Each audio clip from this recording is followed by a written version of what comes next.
The power of your mind has infinite potential. Seeing into the future is just the beginning. It's gonna get a little crazy. Infinite potential. Infinite potential. Infinite potential. Potential.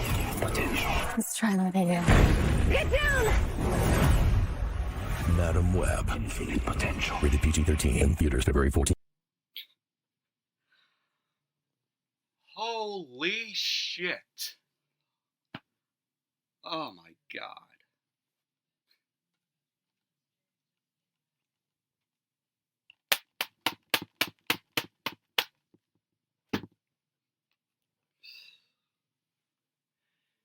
Hey everyone, this is Michael again. Welcome to another movie review. It's going to be on Madam Webb. Piece of fucking shit this movie was. Absolutely awful. God awful. The film stars Dakota Johnson. You have Sydney Sweeney, Isabela Merced, I think that's how you pronounce her last name, Celeste O'Connor, Tahar Rahim, you got Emma Roberts, and Adam Scott. Now, the film is in the Spider-Man universe, and God, where do I fucking start with this film? You know, after I seen the trailer for this, I am like, oh, this can't be just like Morbius. Even though I like Morbius, it's a guilty pleasure for me, I could watch that film as a time waster. But man, this film, holy shit, what a fucking awful film this was. And the writers of Morbius wrote this film. Morbius, in my opinion, much better film than this, in my opinion. And you all could disagree with me on that. But, God, I enjoyed Morbius better than this film. So basically, what the film is about is, it takes place in the beginning of the film in 1973. It's in Peru, and we see Ezekiel Sims, who is played by Tahar Rahim, who is your main villain of the film, and he's in Peru with Cassie Webb, who is played by Carrie Bechet, I think that's how you pronounce her last name, and they discover a species of spiders with rare healing properties. So Ezekiel ends up betraying the team and claims this spider for himself. And we see, years later in 2003, we see Cassie Webb, who is played by Dakota Johnson. She's a paramedic, and she starts to develop these psychic abilities. And like she could see the future within the spider world, because she has to save these three women, who is Julia Cornwell, who is played by Sydney Sweeney, Anya Corazon, who is played by Isabela Merced, I think that's how you pronounce her last name, and Maddie Franklin, who is played by Celeste O'Connor. So Dakota Johnson's character must save these three women from Ezekiel Sims, who is played by Tahar Rahim, and Ezekiel wants to kill these three women before they end up becoming, Spider-Woman in the future, because, he knows that these three young women are going to kill him, in the future. And so basically, he wants these three women dead. So, but pretty much that's basically, what the plot to the film is about. But the story is convoluted. It's all over the place, bloated, cliche.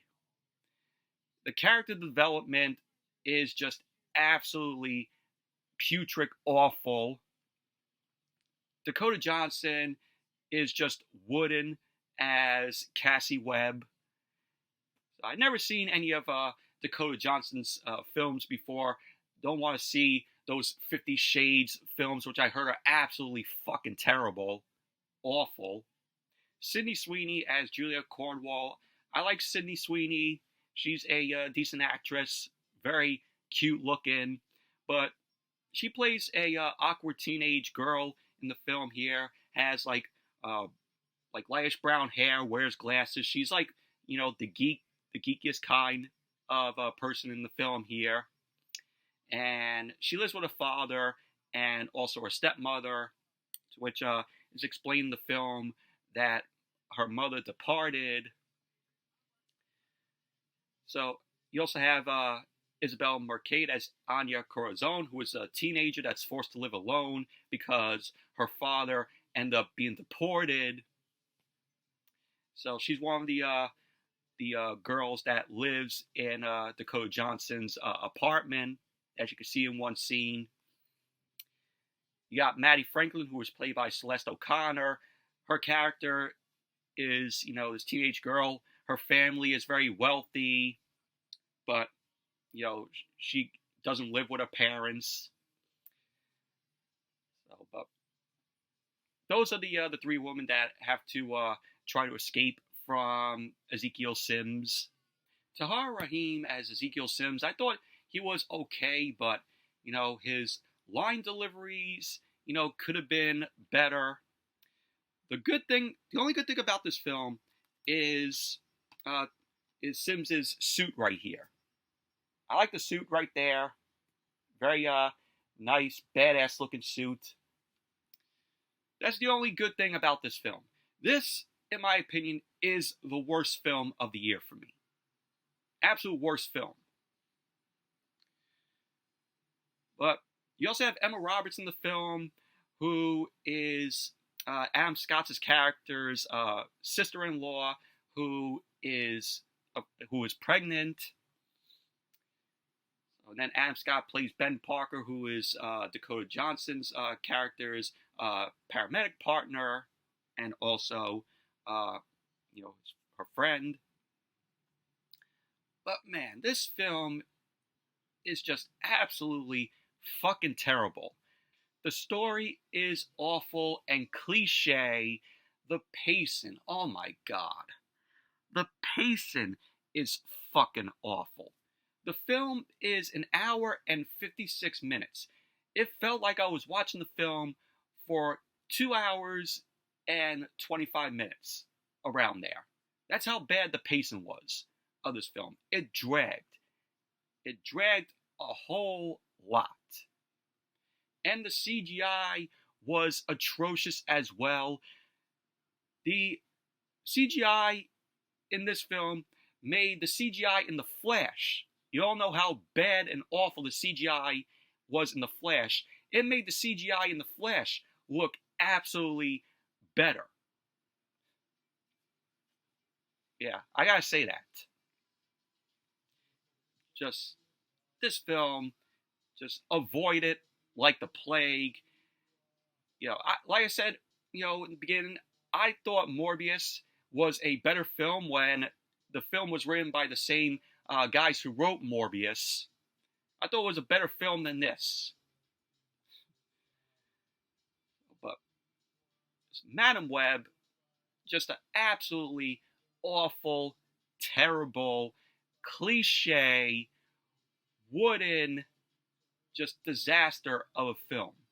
You have one scene where the three girls are dancing on a table at a diner to Britney Spears' song Toxic.